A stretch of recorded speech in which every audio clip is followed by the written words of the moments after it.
أعوذ بالله من الشيطان الرجيم. بسم الله الرحمن الرحيم. ولو أننا نزلنا إليهم الملائكة وكلمهم الموتى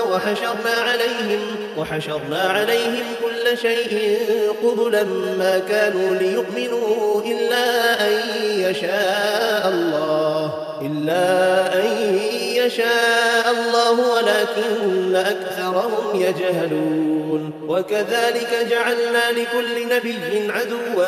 شياطين الإنس والجن يوحي بعضهم إلى بعض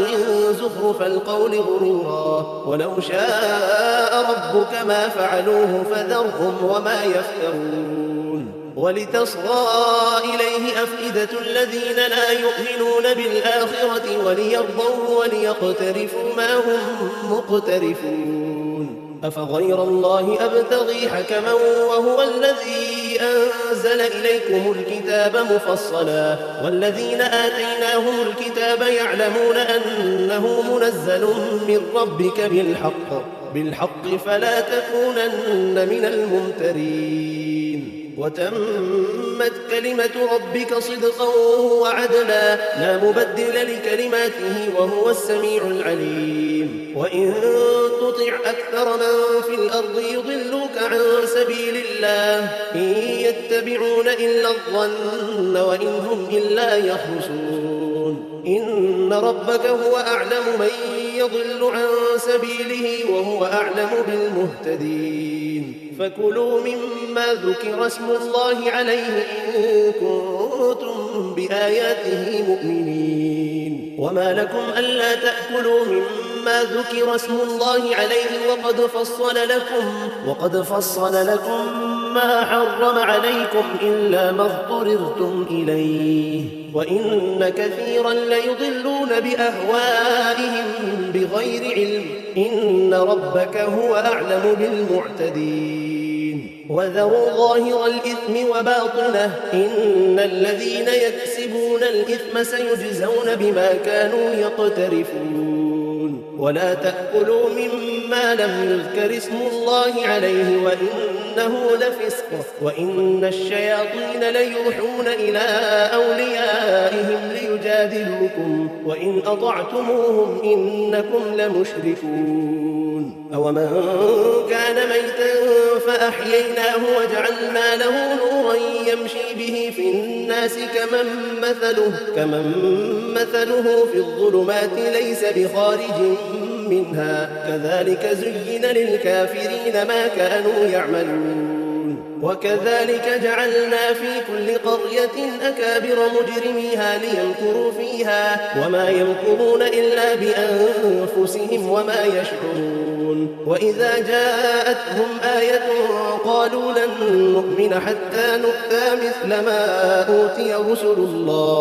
الله أعلم حيث يجعل رسالته سيصيب الذين أجرموا صغار عند الله وعذاب شديد بما كانوا يمكرون. فمن يرد الله أن يهديه يشرح صدره للإسلام ومن يرد أن يضله يجعل صدره ضيقا حرجا كأنما يصعد في السماء كذلك يجعل الله الرجس على الذين لا يؤمنون. وهذا صراط ربك مستقيما قد فصلنا الآيات لقوم يذكرون. لهم دار السلام عند ربهم وهو وليهم بما كانوا يعملون. ويوم يحشرهم جميعا يا معشر الجن قد استكثرتم من الإنس وقال أولياؤهم من الإنس ربنا استمتع بعضنا ببعض وبلغنا أجلنا الذي أجلت لنا قال النار مثواكم خالدين فيها إلا ما شاء الله إن ربك حكيم عليم. وكذلك نولي بعض الظالمين بعضا بما كانوا يكسبون. يا معشر الجن والإنس ألم يأتكم رسل منكم يقصون عليكم آياتي وينذرونكم لقاء يومكم هذا قالوا شهدنا على أنفسنا وغرتهم الحياة الدنيا وشهدوا على أنفسهم أنهم كانوا كافرين ذلك أن لم يكن ربك مهلك القرى بظلم وأهلها غافلون ولكل درجات مما عملوا وما ربك بغافل عما يعملون وربك الغني ذو الرحمة إن يشأ يذهبكم ويستخلف من بعدكم ما يشاء كما أنشأكم من ذرية قوم آخرين إنما توعدون لآت وما أنتم بمعجزين قل يا قوم اعملوا على مكانتكم إني عامل فسوف تعلمون من تكون له عاقبة الدار إنه لا يفلح الظالمون وجعلوا لله مما ذرأ من الحرث والأنعام نصيبا فقالوا هذا لله بزعمهم وهذا لشركائنا فما كان لشركائهم فلا يصل إلى الله وما كان لله فهو يصل إلى شركائهم ساء ما يحكمون وكذلك زين لكثير من المشركين قتل أولادهم شركاؤهم ليردوهم وليلبسوا عليهم دينهم ولو شاء الله ما فعلوه فذرهم وما يفترون وقالوا هذه أنعام وحرث حجر لا يطعمها إلا من نشاء بزعمهم وأنعام حرمت ظهورها وأنعام لا يذكرون اسم الله عليها افتراء عليه سيجزيهم بما كانوا يفترون وقالوا ما في بطون هذه الأنعام خالصة لذكورنا ومحرم على أزواجنا وإن يكن ميتة فهم فيه شركاء سيجزيهم وصفهم إنه حكيم عليم قد خسر الذين قتلوا أولادهم سفها بغير علم وحرموا ما رزقهم الله افتراء على الله قد ضلوا وما كانوا مهتدين وهو الذي أنشأ جنات معروشات وغير معروشات والنخل والزرع مختلفا أكله والزيتون والرمان متشابها وغير متشابه كلوا من ثمره إذا أثمر وآتوا حقه يوم حصاده ولا تسرفوا إنه لا يحب المسرفين ومن الأنعام حمولة وفرشا كلوا مما رزقكم الله ولا تتبعوا خطوات الشيطان إنه لكم عدو مبين 8 أزواج من الضأن 2 ومن المعز 2 قل الذكرين حرم أم الأنثيين أم اشتملت عليه أرحام الأنثيين نبئوني بعلم إن كنتم صادقين ومن الإبل 2 ومن البقر 2 قل الذكرين حرم أم الأنثيين أم اشتملت عليه أرحام الأنثيين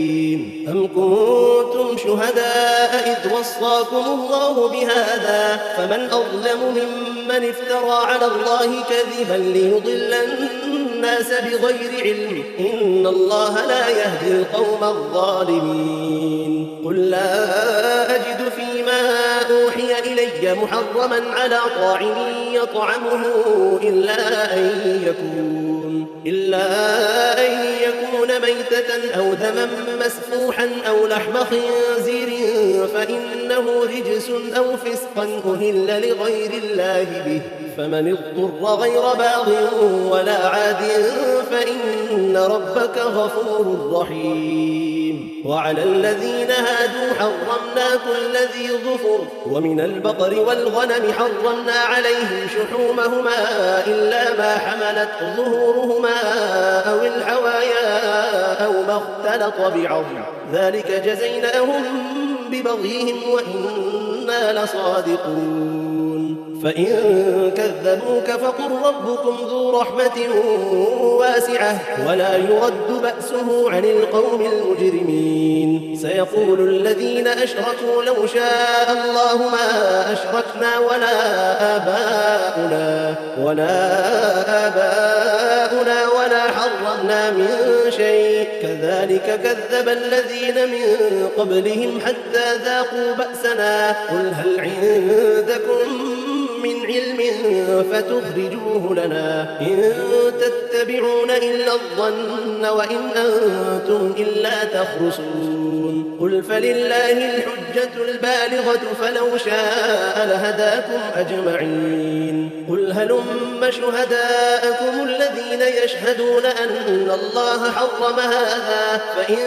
شهدوا فلا تشهد معهم ولا تتبع أهواء الذين كذبوا بآياتنا والذين لا يؤمنون بالآخرة وهم بربهم يعدلون قل تعالوا أتل ما حرم ربكم عليكم ألا تشركوا به شيئا وبالوالدين إحسانا ولا تقتلوا أولادكم من إملاق نحن نرزقكم وإياهم ولا تقربوا الفواحش ما ظهر منها وما بطن ولا تقتلوا النفس التي حرم الله إلا بالحق ذلكم وصاكم به لعلكم تعقلون ولا تقربوا مال اليتيم إلا بالتي هي أحسن حتى يبلغ أشده وأوفوا الكيل والميزان بالقسط لا نكلف نفسا إلا وسعها وإذا قلتم فاعدلوا ولو كان ذا قربى وبعهد الله أوفوا ذلكم وصاكم به لعلكم تذكرون وأن هذا صراطي مستقيما فاتبعوه ولا تتبعوا السبل فتفرق بكم عن سبيله ذلكم وصاكم به لعلكم تتقون ثم آتينا موسى الكتاب تماما على الذي أحسن وتفصيلا لكل شيء وهدى ورحمة لعلهم بلقاء ربهم يؤمنون وهذا كتاب أنزلناه مبارك فاتبعوه واتقوا لعلكم ترحمون أن تقولوا إنما أنزل الكتاب على طائفتين من قبلنا وإن كنا عن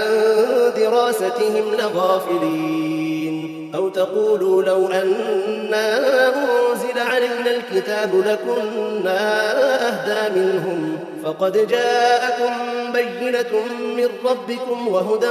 ورحمة فمن أظلم ممن كذب بآيات الله وصدف عنها سنجزي الذين يصدفون عن آياتنا سوء العذاب بما كانوا يصدفون هل ينظرون إلا أن تأتيهم الملائكة أو يأتي ربك أو يأتي بعض آيات ربك يوم يأتي بعض آيات ربك لا ينفع نفسا إيمانها لم تكن آمنت من قبل أو كسبت في إيمانها خيرا قل انتظروا إنا منتظرون إن الذين فرقوا دينهم وكانوا شيعا لست منهم في شيء إنما أمرهم إلى الله ثم ينبئهم بما كانوا يفعلون من جاء بالحسنة فله عشر أمثالها ومن جاء بالسيئة فلا يجزى إلا مثلها وهم لا يظلمون قل إنني هداني ربي إلى صراط مستقيم دينا قيما ملة إبراهيم حنيفا وما كان من المشركين قل إن صلاتي ونسكي ومحياي ومماتي لله رب العالمين لا شريك له وبذلك أمرت وأنا أول المسلمين قل أغير الله أبغي ربا وهو رب كل شيء ولا تكسب كل نفس إلا عليها ولا تزر وازرة وزر أخرى ثم إلى ربكم مرجعكم فينبئكم بما كنتم فيه تختلفون وهو الذي جعلكم خلائف الأرض ورفع بعضكم فوق بعض درجات ليبلوكم فيما آتاكم إن ربك سريع العقاب وإنه لغفور رحيم بسم الله الرحمن الرحيم ألف لام ميم صاد كتاب أنزل إليك فلا يكن في صدرك حرج منه لتنذر به وذكرى للمؤمنين اتبعوا ما أنزل إليكم من ربكم ولا تتبعوا من دونه أولياء قليلا ما تذكرون وكم من قرية أهلكناها فجاءها بأسنا بياتا أو هم قائلون فما كان دعواهم إذ جاءهم بأسنا إلا أن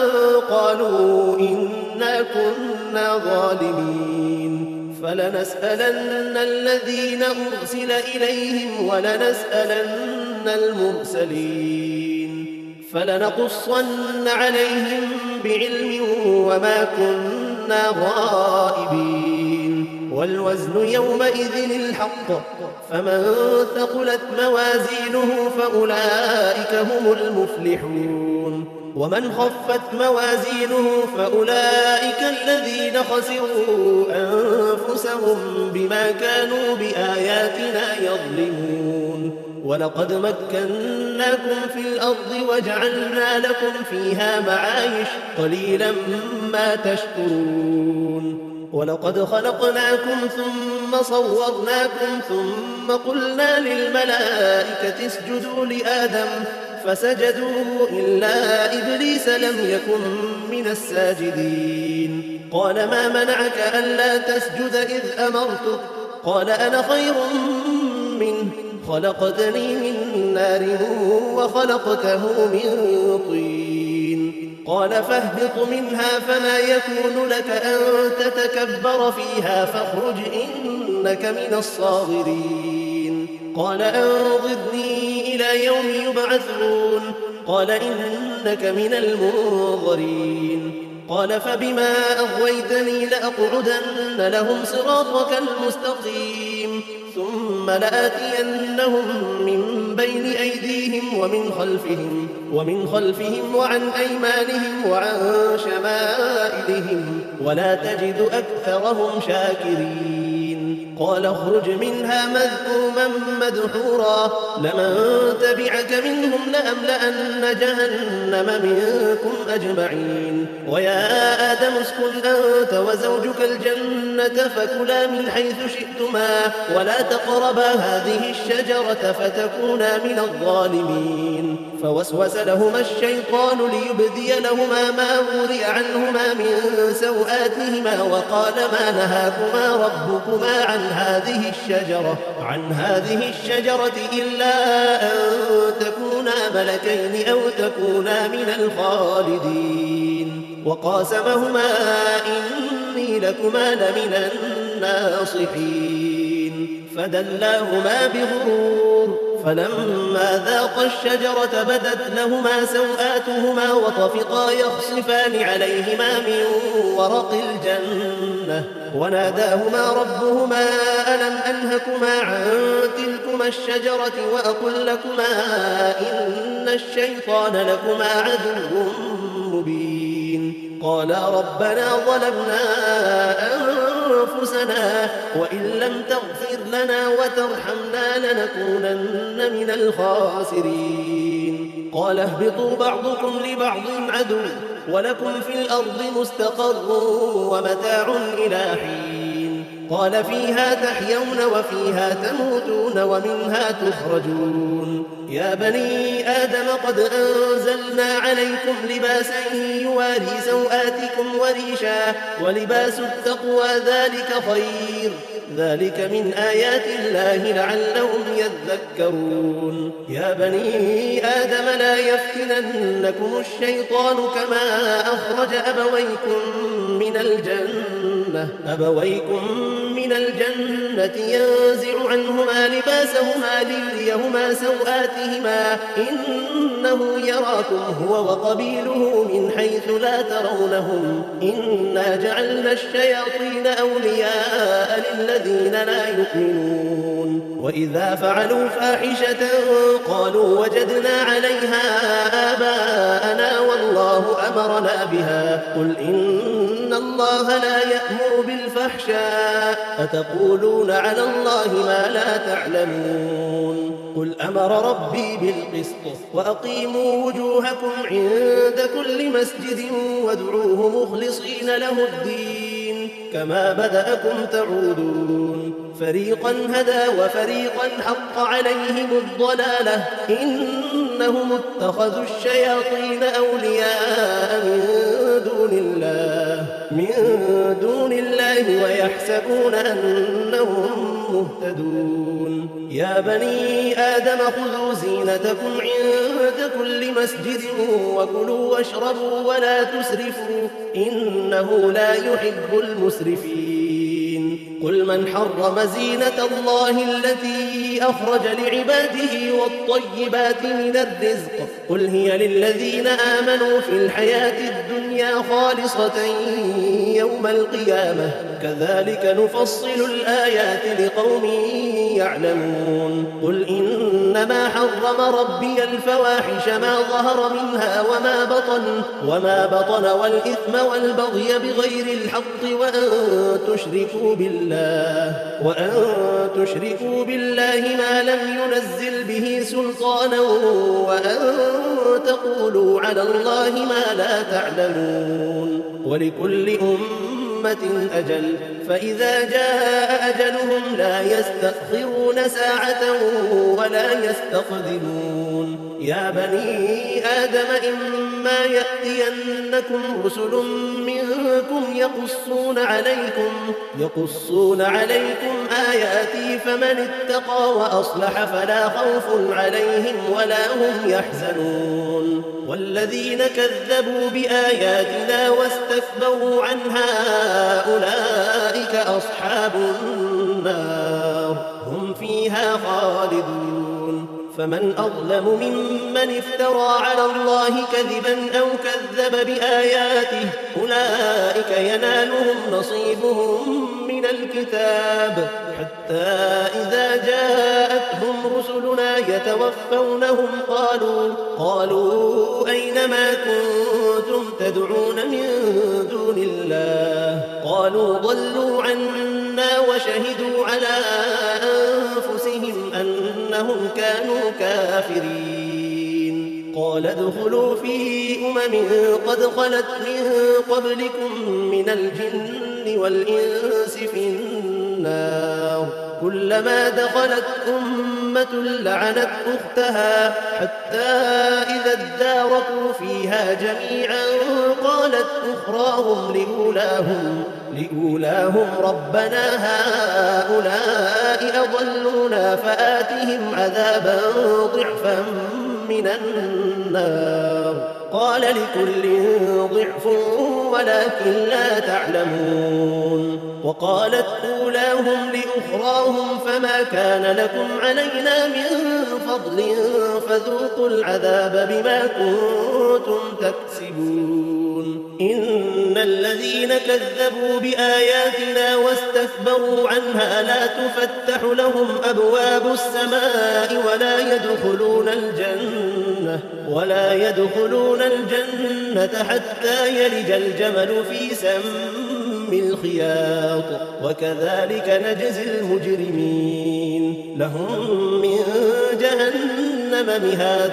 ومن فوقهم غواش وكذلك نجزي الظالمين والذين آمنوا وعملوا الصالحات لا نكلف نفسا إلا وسعها أولئك أصحاب الجنة هم فيها خالدون ونزعنا ما في صدورهم من غل تجري من تحتهم الأنهار وقالوا الحمد لله الذي هدانا لهذا وما كنا لنهتدي لولا أن هدانا الله لقد جاءت رسل ربنا بالحق ونودوا أن تلكم الجنة أورثتموها بما كنتم تعملون ونادى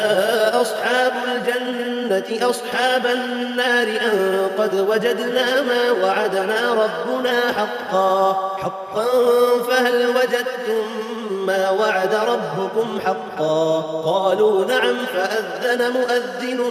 بينهم اللعنة الله على الظالمين الذين يصدون عن سبيل الله ويبغونها عوجا وهم بالآخرة كافرون وبينهما حجاب وعلى الأعراف رجال يعرفون كلا بسيماهم ونادوا أصحاب الجنة أن سلام عليكم لم يدخلوها وهم يطمعون وإذا صرفت أبصارهم تلقاء أصحاب النار قالوا ربنا لا تجعلنا مع القوم الظالمين ونادى أصحاب الأعراف رجالا يعرفونهم بسيماهم قالوا ما أغنى عنكم جمعكم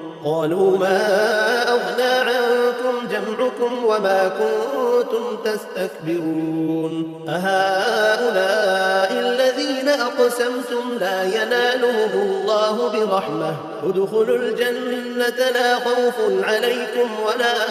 أنتم تحزنون ونادى أصحاب النار أصحاب الجنة أن أفيضوا علينا من الماء أو مما رزقكم الله قالوا إن الله حرمهما على الكافرين الذين اتخذوا دينهم لهوا ولعبا وغرتهم الحياة الدنيا فاليوم ننساهم كما نسوا لقاء يومهم هذا وما كانوا بآياتنا يجحدون ولقد جئناهم بكتاب فصلناه على علم هدى ورحمة لقوم يؤمنون هل ينظرون إلا تأويله يوم يأتي تأويله يقول الذين نسوه من قبل قد جاءت رسل ربنا بالحق فهل لنا من شفعاء فيشفعوا لنا أو نرد فنعمل غير الذي كنا نعمل قد خسروا أنفسهم وضل عنهم ما كانوا يفترون إن ربكم الله الذي خلق السماوات والأرض في ستة أيام ثم استوى على العرش يغشي الليل النهار يطلبه حثيثا والشمس والقمر والنجوم مسخرات بأمره ألا له الخلق والأمر تبارك الله رب العالمين ادعوا ربكم تضرعا وخفية إنه لا يحب المعتدين ولا تفسدوا في الأرض بعد إصلاحها وادعوه خوفا وطمعا إن رحمة الله قريب من المحسنين وهو الذي يرسل الرياح بشرا بين يدي رحمته حتى إذا أقلت سحابا ثقالا سقناه لبلد ميت فأنزلنا به الماء فأخرجنا به من كل الثمرات كذلك نخرج الموتى لعلكم تذكرون والبلد الطيب يخرج نباته بإذن ربه والذي خبث لا يخرج إلا نكدا كذلك نصرف الآيات لقوم يشكرون لقد أرسلنا نوحا إلى قومه فقال يا قوم اعبدوا الله ما لكم من إله غيره إني أخاف عليكم عذاب يوم عظيم قال الملأ من قومه إنا لنراك في ضلال مبين قال يا قوم ليس بي ضلالة ولكني رسول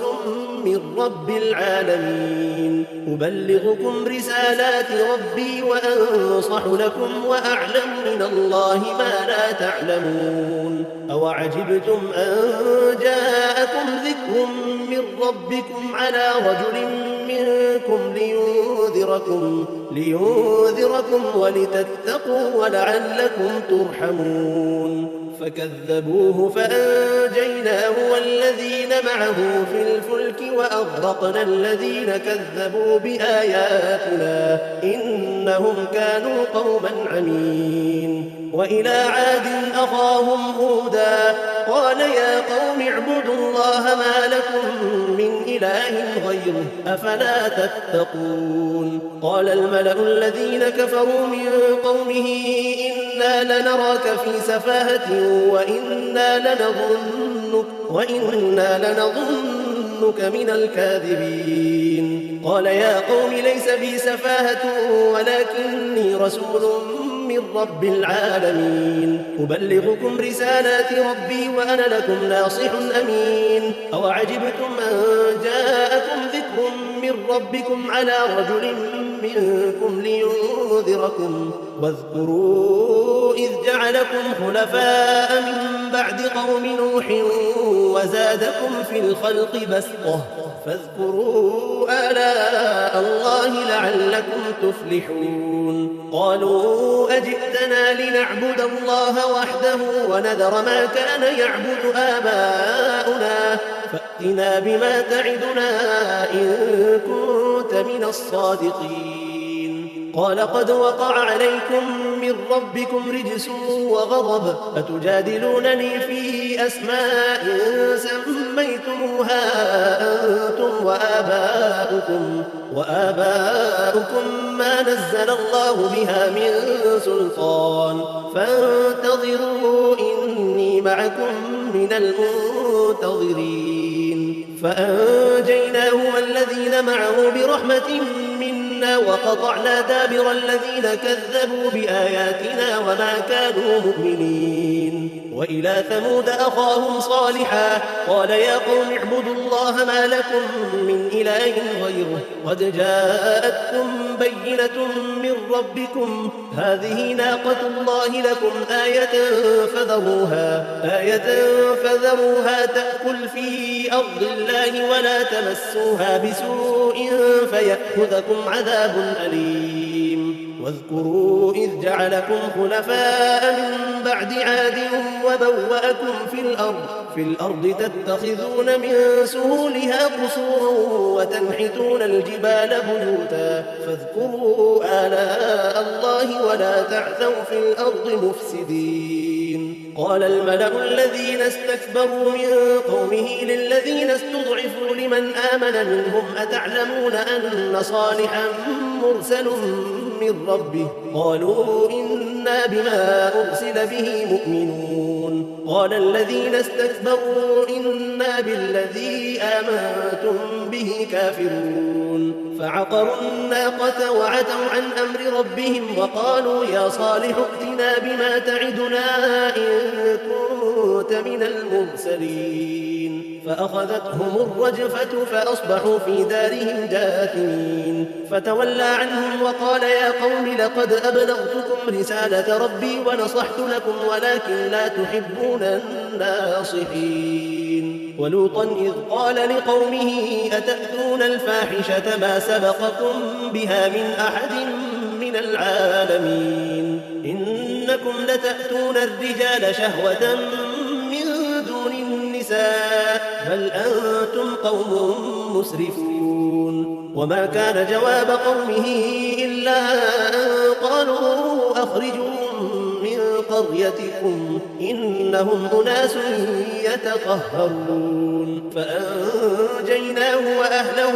إلا امرأته كانت من الغابرين. وأمطرنا عليهم مطرا فانظر كيف كان عاقبة المجرمين. وإلى مدين أخاهم شعيبا قال يا قوم اعبدوا الله ما لكم من إله غيره قد جاءتكم بينة من ربكم فأوفوا الكيل